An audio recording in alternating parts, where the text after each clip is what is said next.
Are you there? I can show you 7 things that Paul didn't want the brethren to forget. You are not with me.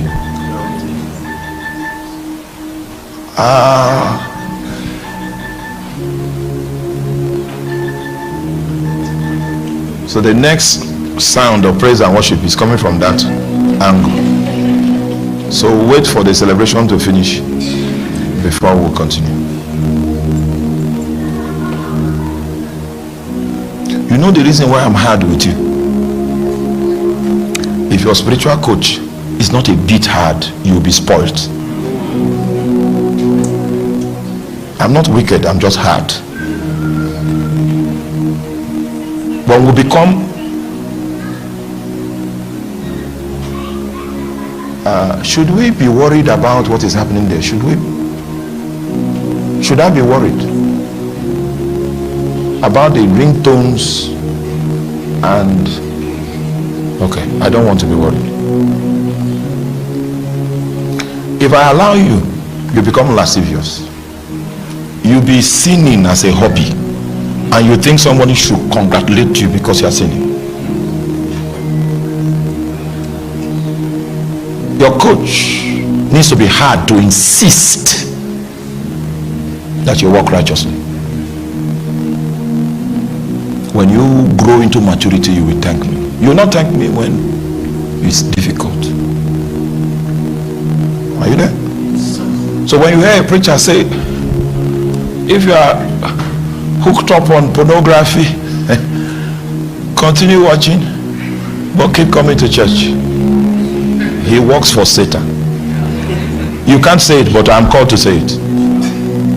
He's in league with the prince, with Beelzebub.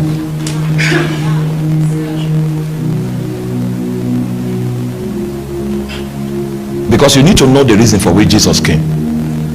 Have you read the scripture that says, for this purpose the Son of Man was made manifest? Why? That he might do what? Even though works is in plural, if you read that scripture in context, what he calls the works of the devil is sin. So it means sin should reign as long as Jesus has not come. The evidence that Jesus has come to your life, has come to my life, is that sin cannot reign. That's the proof that the Son of Man was made manifest. That's the proof that he was made manifest. When I'm 89, 90, I will raise my right hand and say, if there's any woman I touched in my pilgrimage, because I know how long I will live, the woman should disgrace me. The proof that I did not touch any woman. What that is saying is that Jesus came to me. The Son of Man was manifested to me, and the proof is that I lived above sin.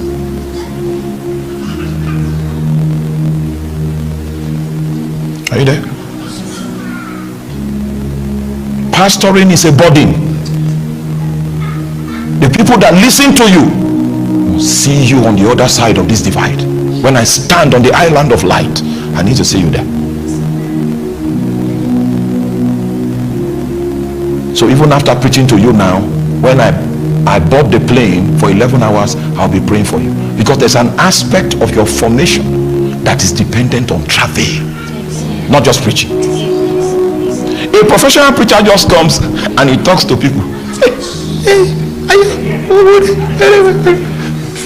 A messenger, after talking to them, he will go to Mount Horeb and he will spread his legs for 7 units of prayer so that Christ is formed in him.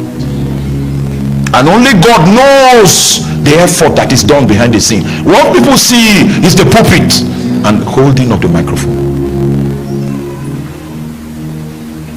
Whenever there is transformation in the life of men, there is a midwife of prayer.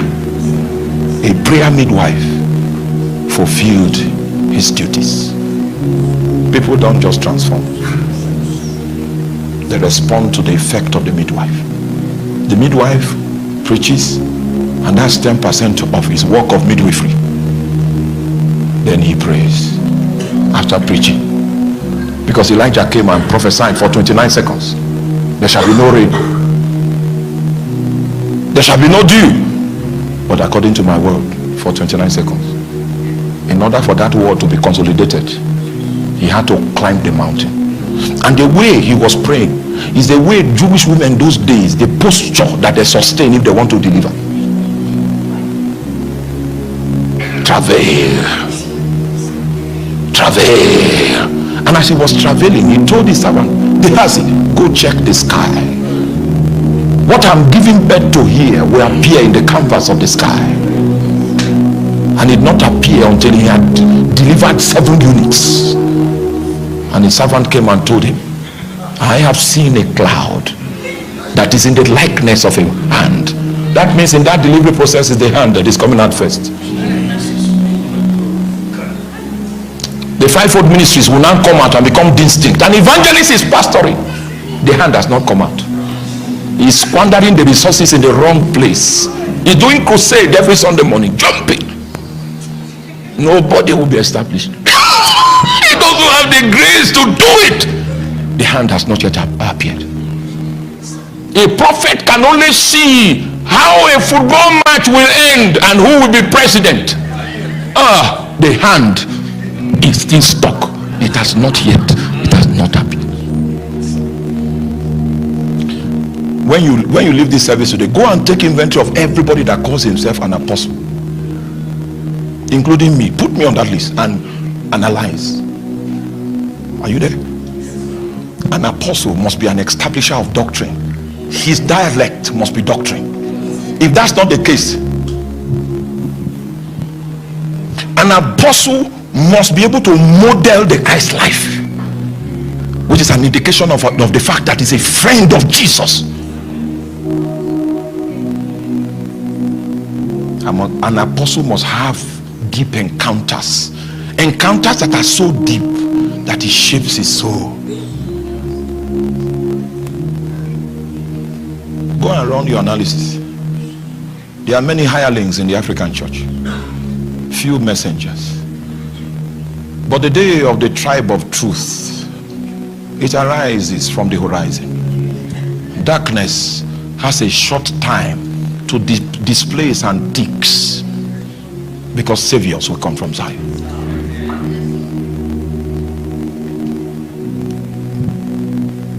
But this man says, I don't want you to be ignorant.